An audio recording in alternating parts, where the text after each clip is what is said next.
It's unbelievable. You can connect it right into actually everything we're seeing at the federal level with DOGE and all of that, because what it reveals is a bunch of people who are totally casual and cavalier about other people's money.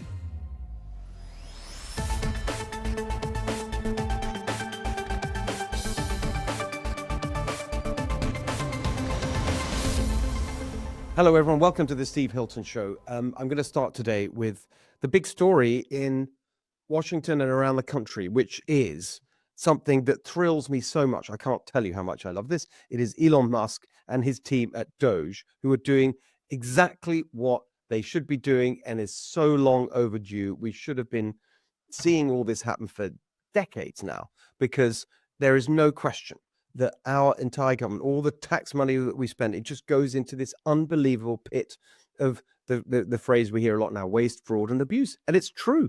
And all these years, you've had politicians that say, we're going to do something about it. We're going to cut the waste. We're going to cut spend. It never, ever happens. Never happens, because they're not serious about it.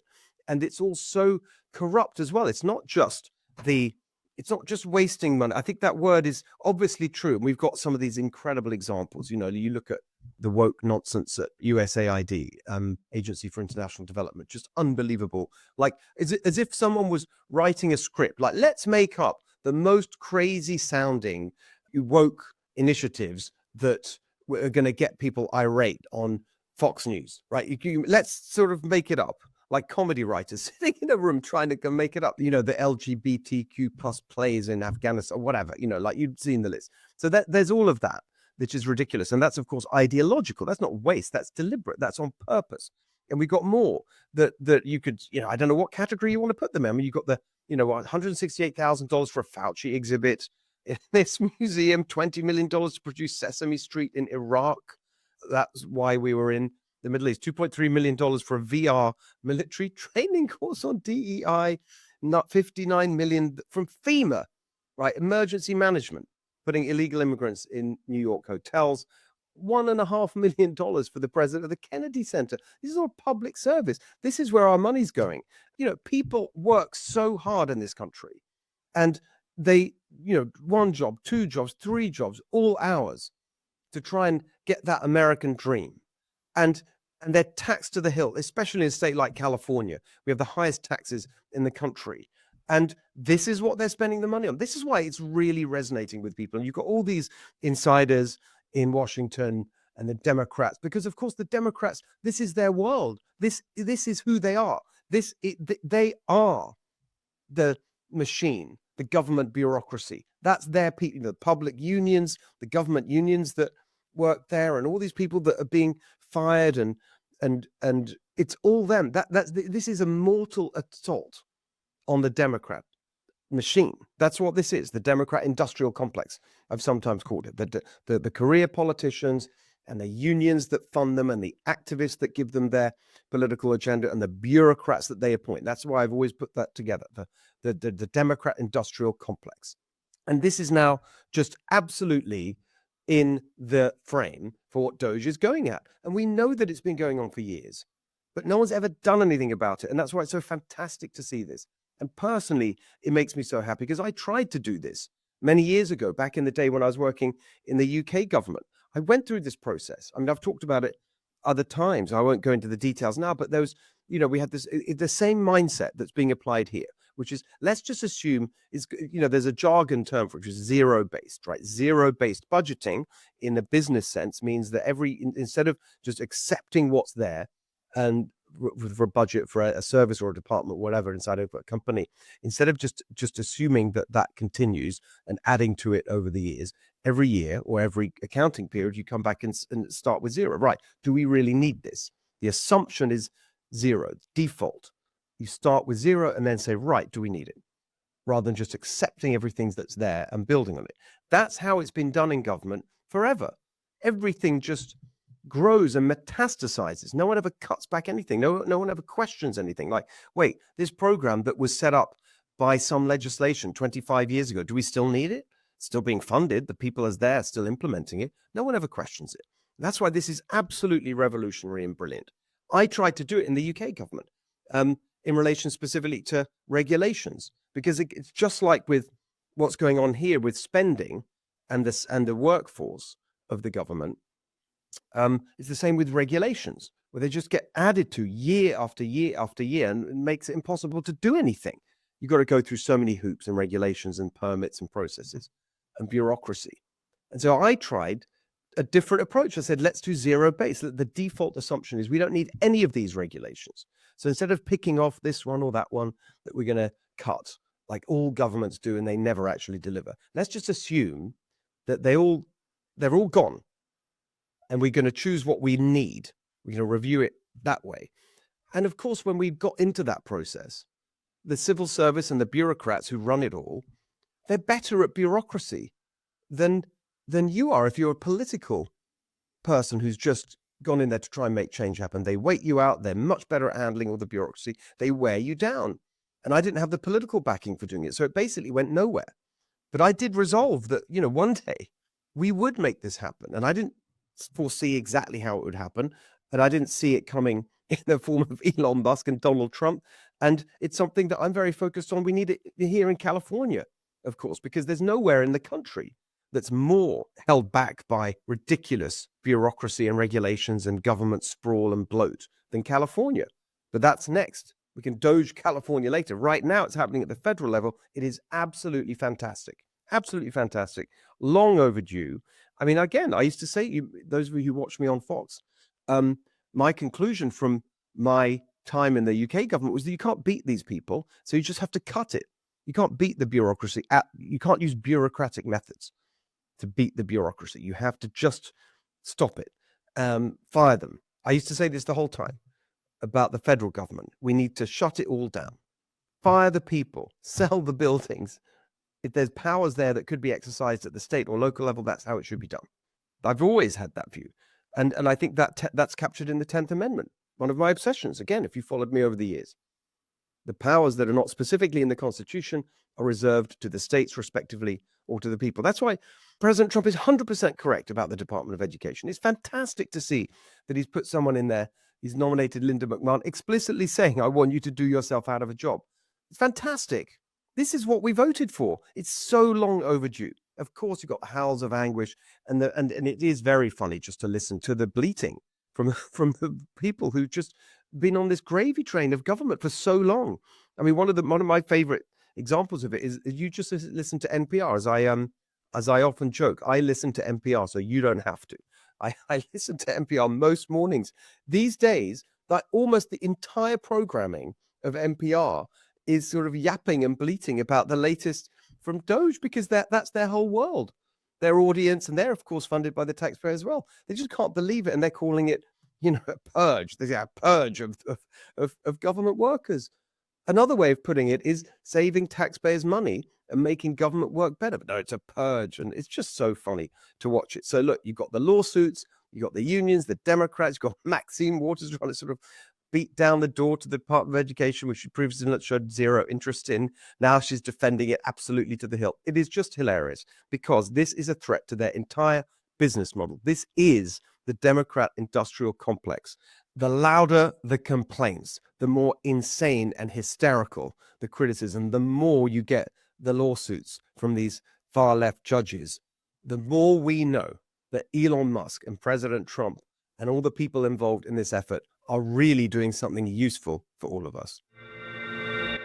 All right, joining us for California Corner, our friend Jen Horn, AM 870, The Morning Answer. I should tell you where people can tell people where they can follow you on social media. You're always so good at that when I join you every Friday morning with me. And I realize I don't do it back, so I should reciprocate. We love reciprocity. President Trump's reciprocity on the tariffs. Let's do reciprocity on social media promotion. Where and can I'll people kick back follow? 25% to you. Very good. Where can people follow you, Jen? All right. So Jennifer Horn on X and on Truth, and Jennifer Horn Radio on Facebook and on Instagram. I would love to have you there. Yeah. All right. Very good. So I think you've got a lot of juicy stories for us today. California. Where do you want to start? Well, should we start with the fires? I think, because that is probably the biggest. And, just as an antidote to what's going on, I think I've told you this before, but as host of the Morning Answer on the radio in Los Angeles, I feel really lucky and blessed to do toy drives. In fact, you've threatened to come to a few of these toy drives with me. I do want to do that. Yes. and we partner with the California Highway Patrol. And on Friday, I happened to be walking into a restaurant to meet my mom, and I ran into one of the officers that I work with on the toy drives, and he happened to be at the Altadena station, and I asked him how he was doing. And he said that they are just so swamped right now that most of the CHP officers, at least up in the LA area, have worked for 31 days in a row without taking a break. So I know many of us are starting to move on and we're thinking about other things because the fires are out. We've had some rain, but the rebuild effort, the securing of these fire zones, it's still really a huge, huge story. And people are still suffering, including law enforcement. And this is just more evidence that we need more law enforcement, not less. And we need to do better at funding these departments. And enough with the anti-police rhetoric. We need to bring in the best and brightest here because these guys are Yeah. tired. And tired officers result in bad things for them and bad things for us. So, By the way, just a specific on that. We were just chatting about this before we started taping, Jen, but this week, so we're taping Tuesday, February the 11th. Yesterday on Monday, I launched our latest policy paper from Golden Together focusing on crime. It's called Fighting Crime, Certainty of Punishment, Certainty of Rehabilitation. I launched it in Huntington Beach with Michael Gates, the brilliant city attorney there, who's been fighting back against Gavin Newsom and Rob Bonta on everything from voter ID to housing to the sanctuary state law. And actually, he's just been plucked from our state of California. He's just been appointed to a really senior position at the Justice Department, working with Harmeet and Leo Terrell. Amazing. So fantastic news for America, loss for California. But the reason I bring it up is that in our list of, to the thorough report on crime and all the things we have to do, and one of the specific items is increasing the number of police officers because we're way under what we should be. And if you look at some of the, guidelines that are out there on, roughly how many is the right number, there's a number that a lot of people cite, which is 2.5 officers for every 1,000 population. We're nowhere close to that. We're actually 3/4 of that. And so one of our recommendations is to at least hit that number, which would mean at least another 20,000 or so for needs California. to be done. It Absolutely. really And needs to be done.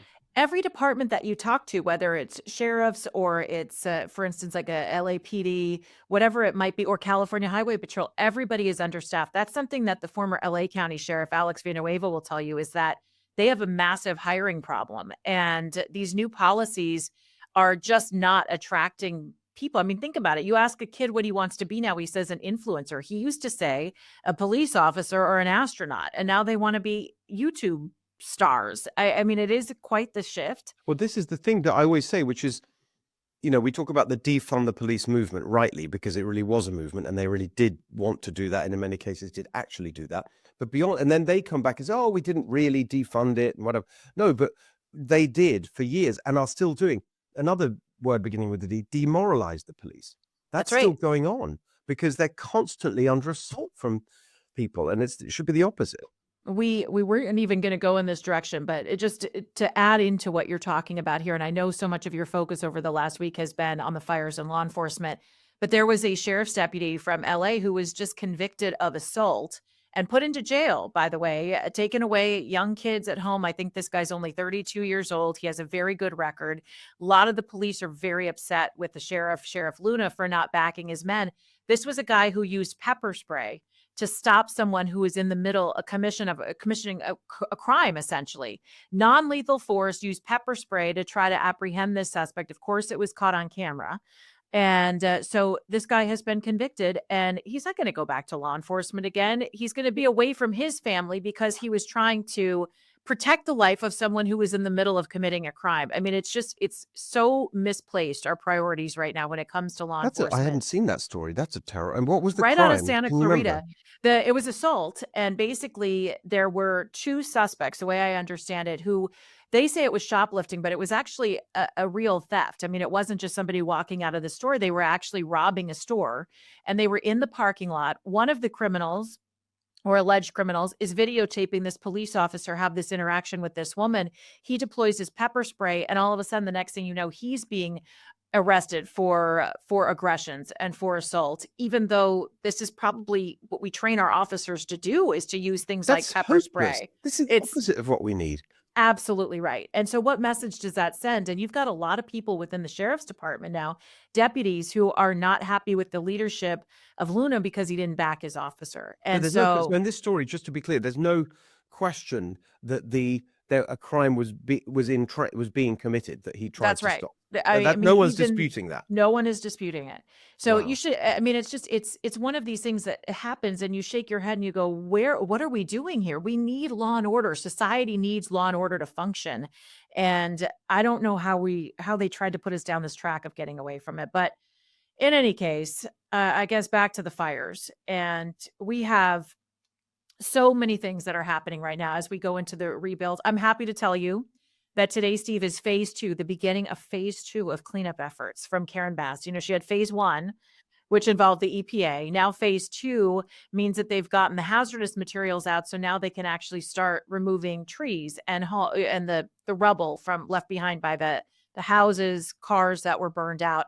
So phase 2 officially begins all across LA County in the burn areas. And a couple of pretty outrageous stories. The first came to light at the end of last week, and that is that Steve Sobroff, who was the guy that has been kind of put in charge of the fire efforts and helping out Karen Bass, it was revealed that he was going to be earning $500,000, $500,000 in salary, and he was going to be doing it over 90 days. So you figure, I mean, $500,000 is a pretty good salary already for a year, but you're talking about 90 days, 3 months of work. And people started to lose their mind. People were going apoplectic. You're giving this guy who already has a lot of money, Well, he's a is he a billionaire? Multi-millionaire. I don't know. He could be close to a billionaire, but this guy has money. Definitely. He's a builder. He's a guy that has been involved in all of these projects. And I really was under the impression that he was volunteering his time. I think that was sort of the wink and nod. That was how it was presented to us. No, he was not volunteering his time. And he had an underling underneath him who was making $250,000 for 90 days of service. Now, that guy maintained his money. So the $250,000 is still being paid out in salary. But the response from the community was so negative that Karen Bass had to come out and said she had a talk with Steve Sobroff and decided that it would be best if they didn't pay him. And he agreed to that. Why wouldn't she do that from the beginning? I mean, if this was someone who was worthy of negotiating for the city of Los Angeles as our mayor, it would have either been maybe a situation where the salary would have been donated to charity, but this money, they said, was coming from charitable donations. And I have to think, Steve, everybody that's donated to fire relief is not thinking they're donating to a $500,000 a year salary. It's unbelievable. For a millionaire, maybe a billionaire. It's unbelievable. In a way, I don't care about the fact that he's now not going to take the money. That's not the point. What it reveals is this you can connect it right into actually everything we're seeing at the federal level with DOGE and all of that, because what it reveals is a bunch of people who are totally casual and cavalier about other people's money. They just don't care. Like, there's no, what, as you say, what on earth were they doing agreeing to it in the first place? It's just the mentality. Like, what? I mean, and I guess we don't know. Maybe you can inform us, Jen, whether he asked for it or they offered. I mean, if they offered it, that's even worse. Like, they just, have $500,000. That's just unbelievable. But if he asked for it, that's also disgusting from him, who wants to run around sort of looking like he's the great savior. Oh, but it'll cost you. So that's outrageous if he demanded that money in the first place, and then that they agreed to it. Every single aspect of this, every aspect is absolutely outrageous. And the fact that he's not doing it doesn't actually, in a weird way, it makes it worse. Honestly, I'm going to say it makes it worse, because if they really believed that you could make an argument that says, and I've heard this argument, and actually I've made it in certain situations, you need to get good people, you need the best people to work in public service or the government, and sometimes you have to pay them more because they're the top person in the world. Actually, Mike Bloomberg, when he was mayor of, it's very interesting actually, when he was mayor, I don't love what he goes on about on many issues, not by a long way. However, he, I remember when we were in 10 Downing Street at the time, we did a lot, went and saw him learnt some policy lessons. We kind of had quite a good working relationship. One interesting thing, he said, I want the best people. I want the top person running this department, that department, whatever. And he hired them and paid them private sector salaries, but out of his own money. He Much funded different. it. Yes. Mike Bloomberg, said, I want the best people and I want to pay them a lot, but I can't justify the taxpayer money going into it. Same with, he had a lot of projects and policy initiatives that were kind of risky. They were experiments. And he said, again, I'll fund that out of Bloomberg Philanthropies. I want to see if this works. I can't justify spending taxpayer. That's the kind of attitude. And here you've got people just $500,000 for 90. It's obscene, actually. And the fact that they did, and actually, sorry, to come back to my point, if they'd have then turned around to the public outcry and said, sorry, he's the best guy, he's going to do a great job, it's worth it because it's going to be amazing for our city, and that's why we did it, and we built it. But no, they just collapse the minute there's pushback, which shows it was bullshit in the first place. That's right. It's so offensive. Everything. I'm getting really worked up about it. It's worse. It's worse that he gave the money back, because it proves what a load of crap the whole thing was. They got outrageous. caught. Exactly. That's what it is. They got caught. And so what do? They just justify themselves. And you're right. The PR play here would be to say, you know what, this is the best guy for the job. This is why he's the best guy for the job. And this is what he's going to do for the city of Los Angeles. And it's a small price to pay for an investment into LA's future. That's the PR play if you get caught here. What is not the PR play is using charitable money to pay off campaign donors. And that's really what happened here. Karen Bass took campaign money from Steve Sobroff. Sadly, this is the story we see from Democrats all the time. They bring in their swampy friends and everybody's in this circle and they all cover themselves. And basically, we also know that he's there so that if there's failure, he's the scape guy. He's the scapegoat so that Karen Bass can say, well, I just put this guy in charge of it and there was nothing there. So they're paying people to be scapegoats for them. And it is insulting. It's insulting that this is a former campaign donor who's now in this position to either take the money or not. I don't care. But it shouldn't come from taxpayer dollars. It shouldn't come from charitable funds when people think they're going to help the victims unless you can justify it. And it's just, they have not played this right. But I will tell you that there is a silver lining here, I believe. And that's because you and I, and I'll steal you, we're part of the next revolution here.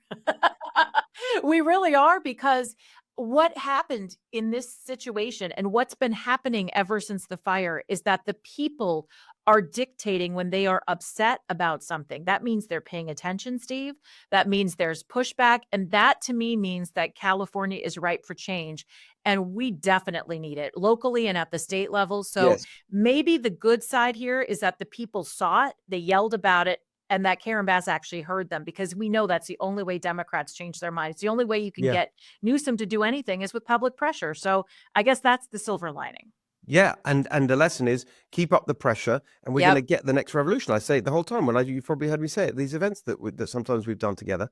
Let's make the next revolution the California revolution. It is on. It is on. There's one other piece to this story, because it's not just Soboroff, it's Haggerty as well. And this is a story that just came out today. The reporting of Breitbart, our friend, who I'm so glad you've been connected with now, Joel Pollack, is doing great work on the fires.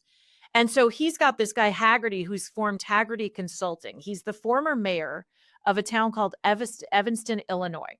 Very, very small town in Illinois. Very, very, very liberal town in Illinois. We'll get to his history in a second.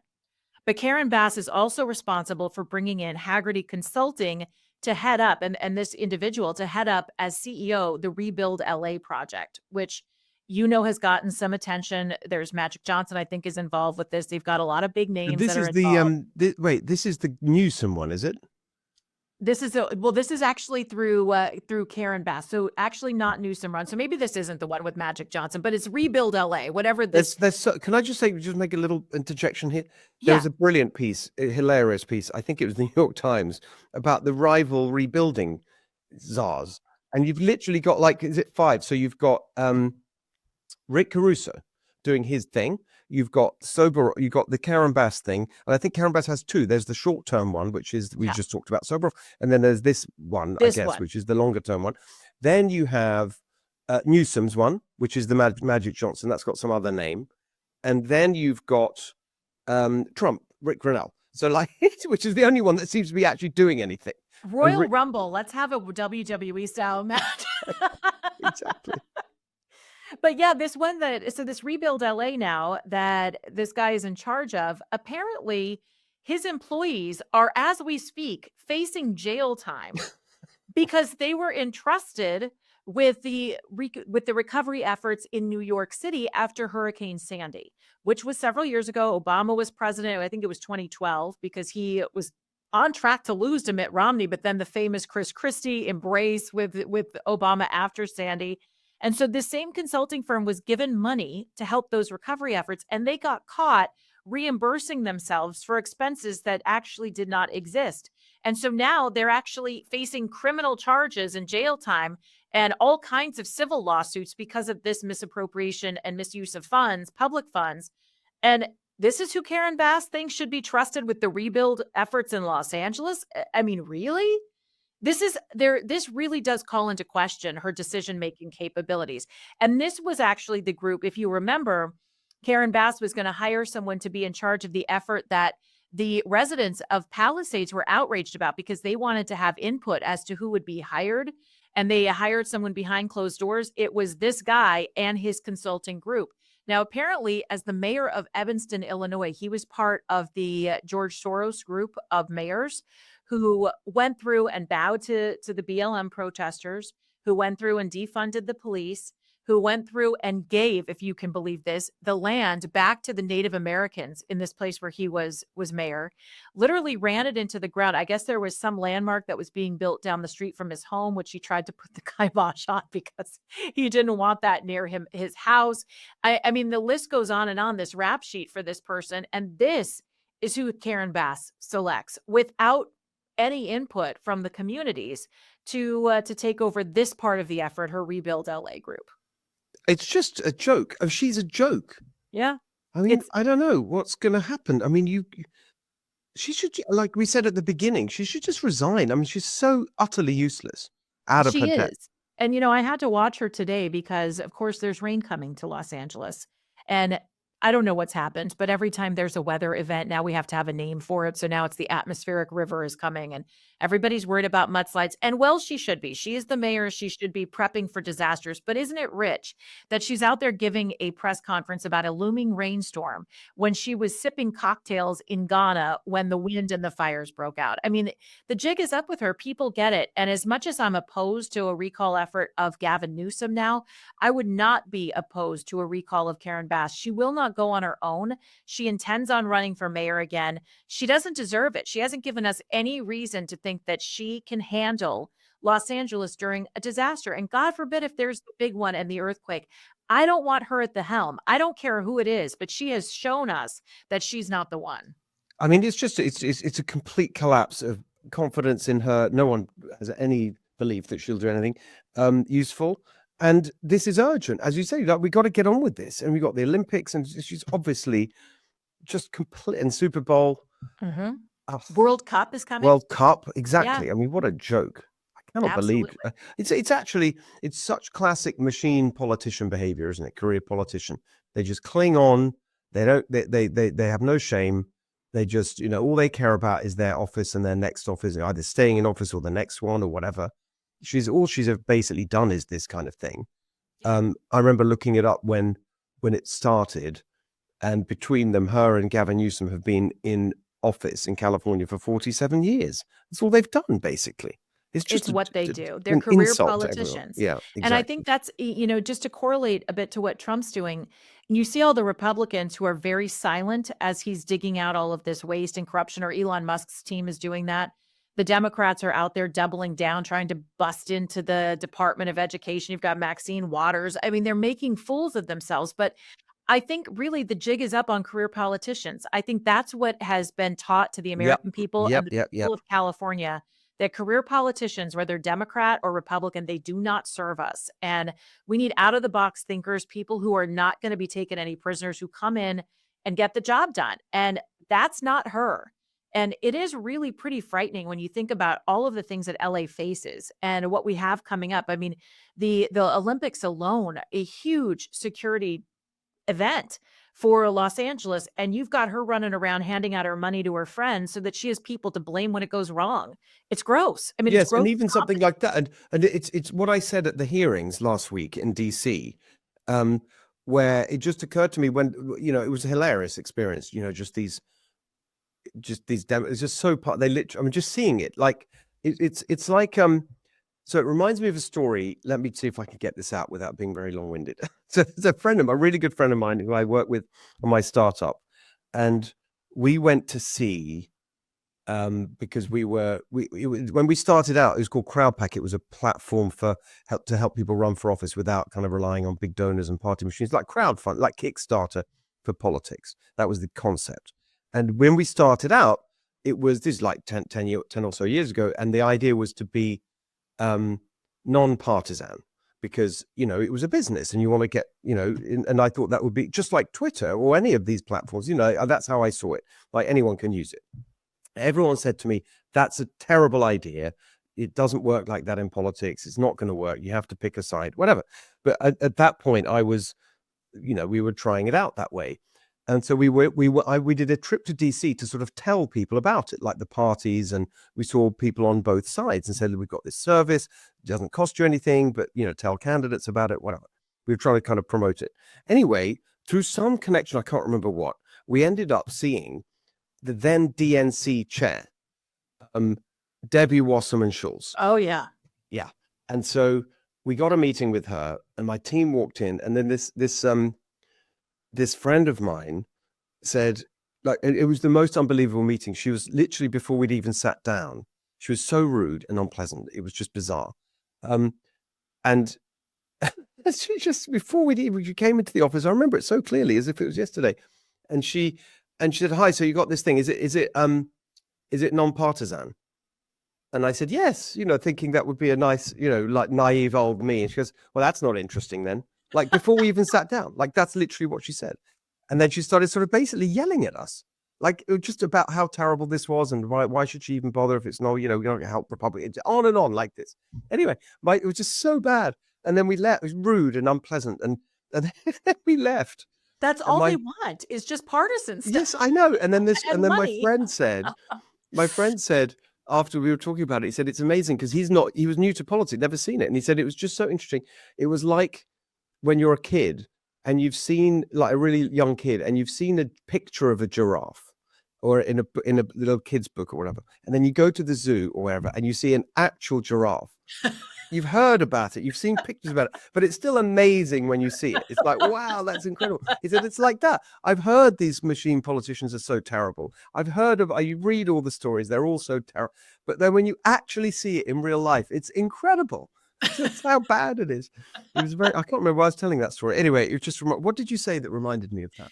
About these career politicians that just, like, feather their own nest so that they have someone else to blame, and they make their money and they share with their friends. And I think the appetite for that is really going away. And I love that analogy with the giraffe. It's funny, isn't it? It's like they're as bad as you've been told, and you just can't. Maybe worse. Well, worse. Exactly. Well, she was worse. And then the other thing, of course, this reminds me of, looking ahead, is Kamala Harris, because she thinks she's going to run for governor. She's going to walk into it. That's what she's being told by the advisors. No, I don't think that. I mean, she's just the ultimate example of that. It is. Ultimate. What else is she? She's just all she's ever done is politics.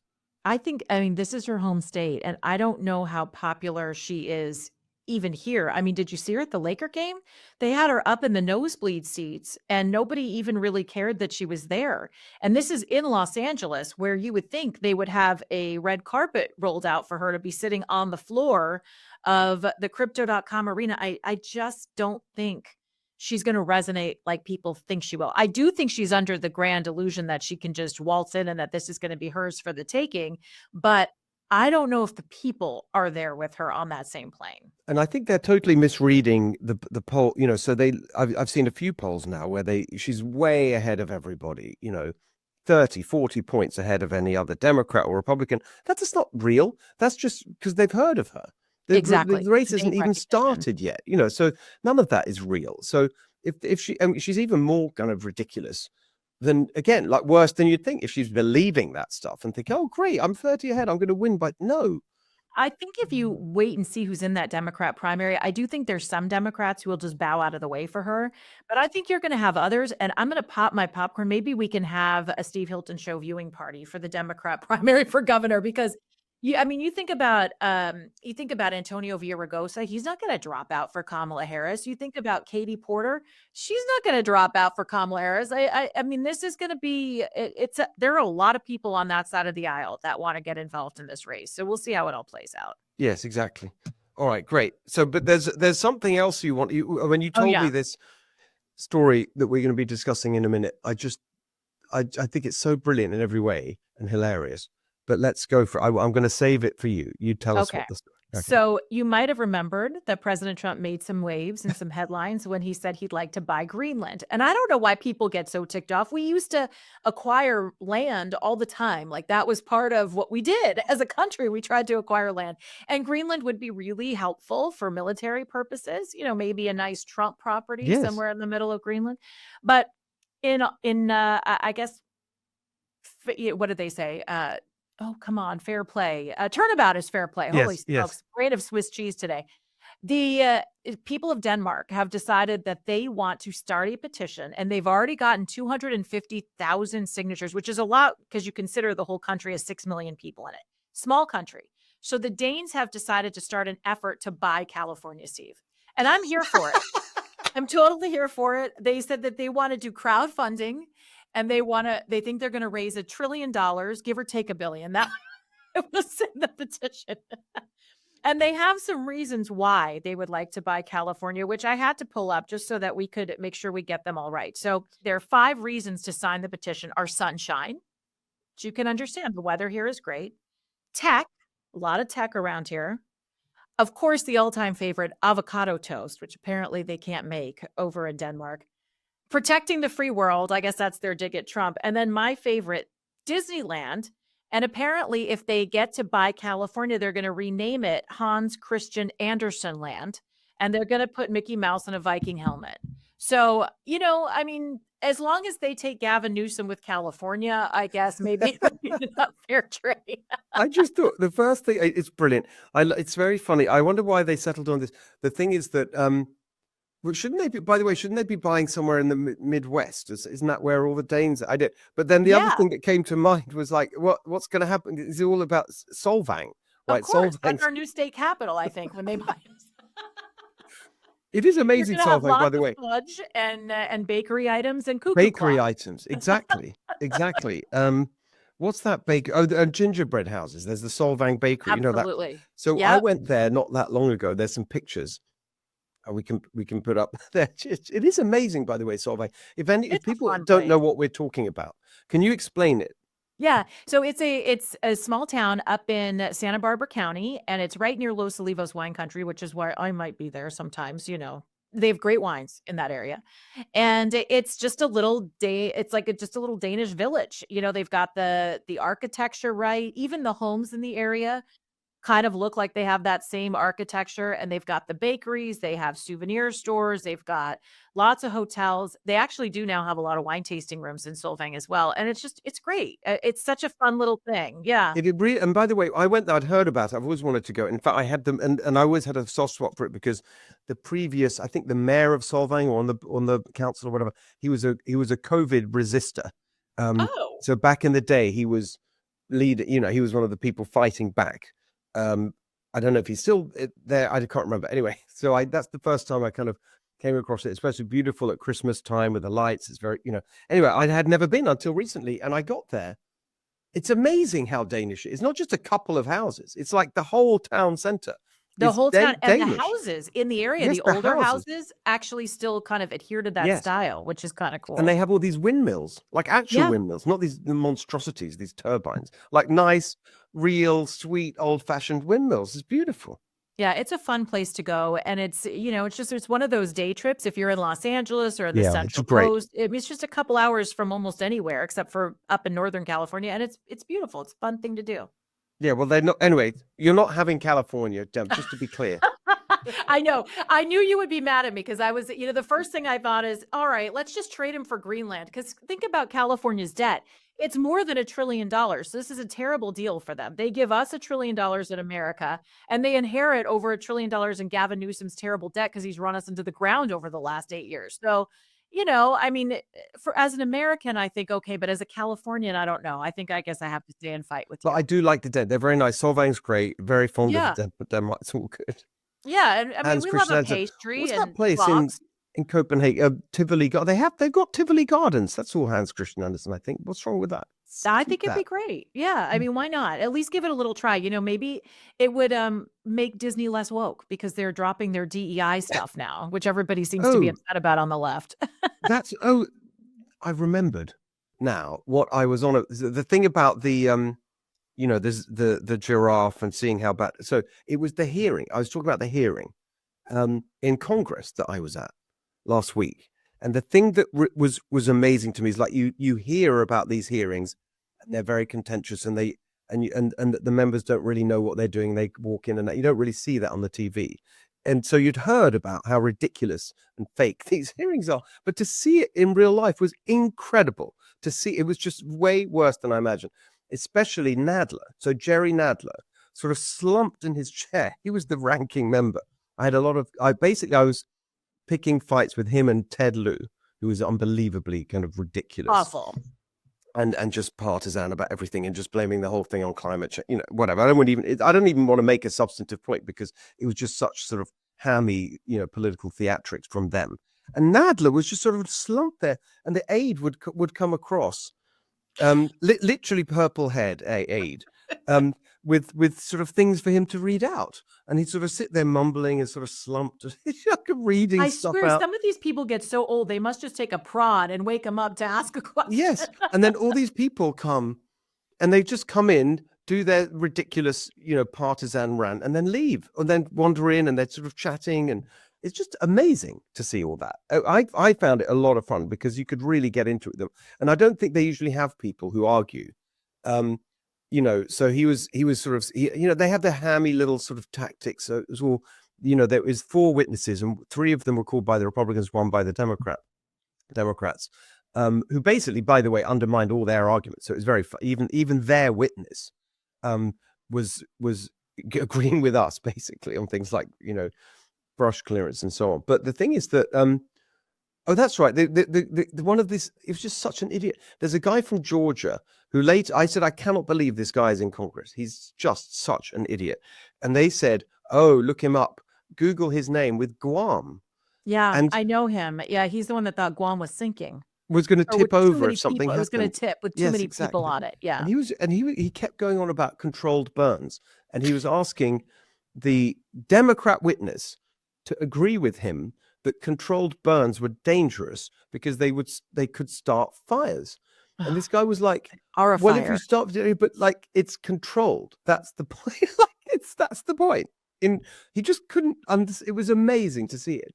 Well, I just want to brag on you for a second because I think it needs to be said. You did a great job. And actually, I don't think I even told you this. You don't even know it. But on our morning show, because I knew you were going to be there, we actually took a good chunk of the subcommittee hearing on fires live on our show. Okay. Just to get a piece of it so people could hear it. Because, a lot of times people miss it if, you're not on C-SPAN all the time. Yeah. But I'm going to tell you, as soon as Ted Lieu came out and started shouting, "Are you a firefighter, Mr. Hilton?" I thought, oh, Steve's under their skin. If he's starting to shout about firefighters, I know it's a good day. And then also the other thing is like, because that's what I was so hammy. They have this whole, you can imagine, like the day they're sort of huddling with the aides. What are we going to do? What's our clever trick question? And so yes or no, are you a firefighter? Like, what the?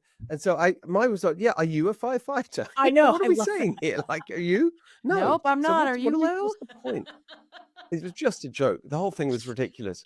And the way they just read stuff out that's put in front of them was amazing. And then they wheel in their sort of visual aids and they stick it right behind. I mean, it was just really, really amazing to see it.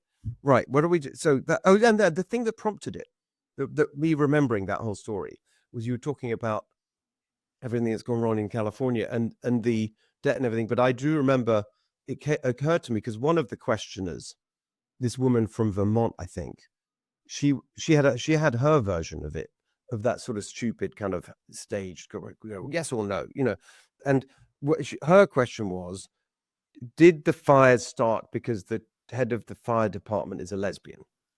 Yes or no? That was hope. Yes or no? That's okay. Whatever. How about because everybody's inept around us? That may be why. I know. She went on and on about the lesbian firefighter and DEI and blaming it on DEI. And then I said to her, look, actually, it is DEI.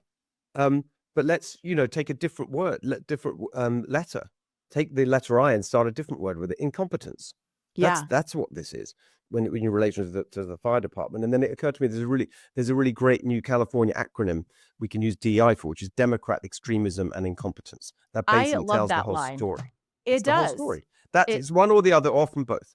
Everything that's gone wrong in California is Democrat extremism and or incompetence. Yeah, misplaced priorities. It's what we started with on this episode, and it's where we end, because truly that's what it is. They are more worried about checking boxes on hiring than just hiring people who want to be there and who are good and qualified. And that's what's so frustrating, is that you did have people wanting to go in law enforcement and into firefighting, and that list has gotten smaller because of their crazy policies and all of the stupid hoops that you have to jump through and turning on one another. It's just that's the problem, is the misplaced priorities when you start focusing on DEI and you forget public safety. Exactly. All these fringe ideological obsessions instead of the basics of running things, Yep. Well, maybe the Danes can save us.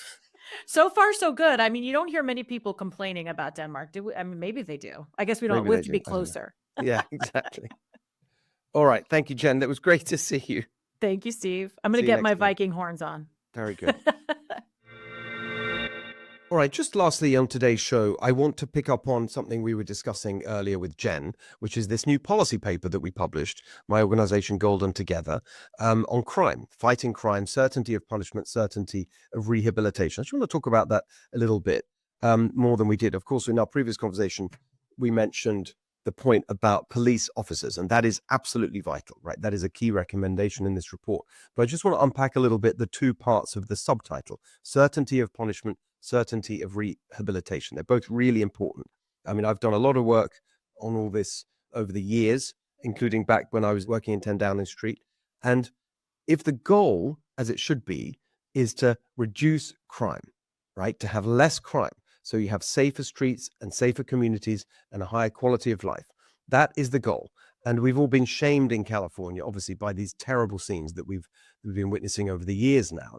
Really, really unbelievable the way that this has now become almost a defining image of California, the crime and chaos and squalor on the streets, the retail theft and the open air drug markets in our big cities. It absolutely shames us. And you keep hearing from the politicians, we're going to do this, we're going to do that, crack down. Nothing ever seems to get better. And they all brag about crime being down. You hear that the whole time. Oh, well, crime is falling. No, it's not.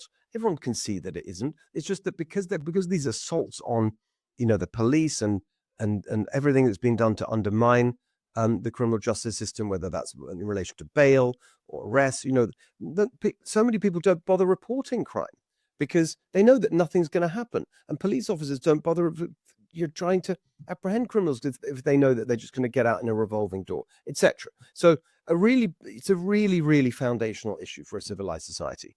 Of course, it's true that we've had some progress because we passed here in California Prop 36 last year, overwhelmingly, over 70% in favor every single county in the state of California. And Prop 36, let's remind ourselves, undoes some of the damage through Prop 47, which was passed over a decade ago. Kamala Harris was the state attorney general then, which basically legalized theft under $950 a day and many other things as well. And there are other propositions after that. Prop 57, AB 109, which is known as realignment, which took people out of the jails and put people on the streets. There's all these things that have gone wrong, as well as this attitude pushed by what they call the progressive district attorneys movement, George Soros funded, putting people like George Gascon in San Francisco and then Los Angeles, and Chesa Boudin in San Francisco and Pamela Price in Oakland, all these.